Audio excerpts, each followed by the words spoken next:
हाँ साली सोना कुमारी बोलो का कहत रहलू ह कहत रहनी नु जीजाजी कि हमर फोनवा में रिचार्ज खत्म हो गइल बा त तनी 5G वाला रिचार्ज मार दी ना वीडियो देखे में बड़ा दिक्कत होता।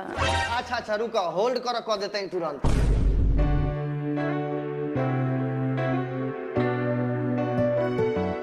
देखा ढुकल।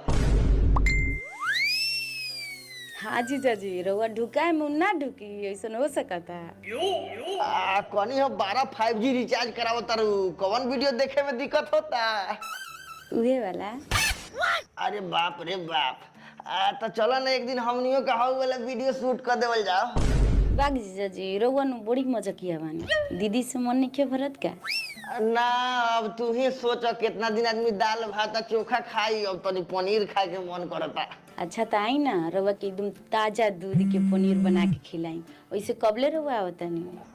हाँ बस आते वाली सामान पैक बा। बिहान ट्रेन पकड़म 2 दिन में घर है आ तीसरा दिन आयम ससुरारी साली पर चढ़े।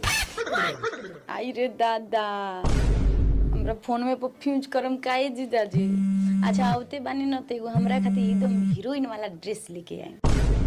हीरोइन लेखन हाँ कपड़ा लिया दे एकदम हीरोइन लेखन लेकिन बदला में हमारा काम मिली का चाहिए रउआ।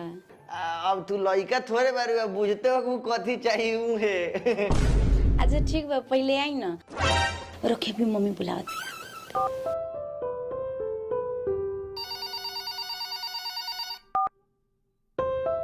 हेलो ए काहे ला फोन में करके बार-बार परेशान करता रू घरवा में आग लग गेल बा कि के ऊपर पड़ गेल बा। कहाँ बिजी बानी कबे से फोन करे तनी उठावत काहे नहीं की। मैनेजर के फोन आ रख छुट्टी के बात करत रहनी ह। अच्छा मैनेजर से बतियात रहनी हाँ। आ सुनी ना सामान सब अच्छा से सरिया ले हम आ रास्ता में खाए ला कुछ ले लेम आ स्टेशन टाइम से पहुंच जाना तो ट्रेन छूट जाई। हाँ ठीक बा जादे हमरा के बुद्धि मत द आवेला हमरा करे सब। आ सुनी ने आई लव यू रवो बोली ना। अरे माई रे माई का भेल बोली ना पूछे तारू इमा पराठा बेले में हम हाथ जोड़ गेले तोरा प्यार सुझता बेल नवल ले ढुक नहीं करे मोबाइलवा में रख फोन। भाई गरम गरम पराठा बना रहा है 2 गुलाब खाने के लिए। ए हमरा बाप के जूझ खाना साले वही बेर से गर्मी में पराठा बेले तो हमर गांड फाट गेले तोरा के गरमा गरम पराठा खियाई चुपचाप बस ये बात खो साला हमू खैनी हां।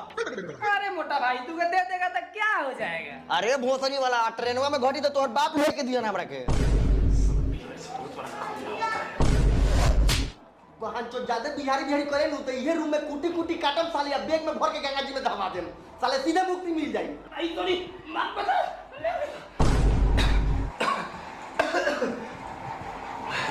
ले साला दुगो खा ले।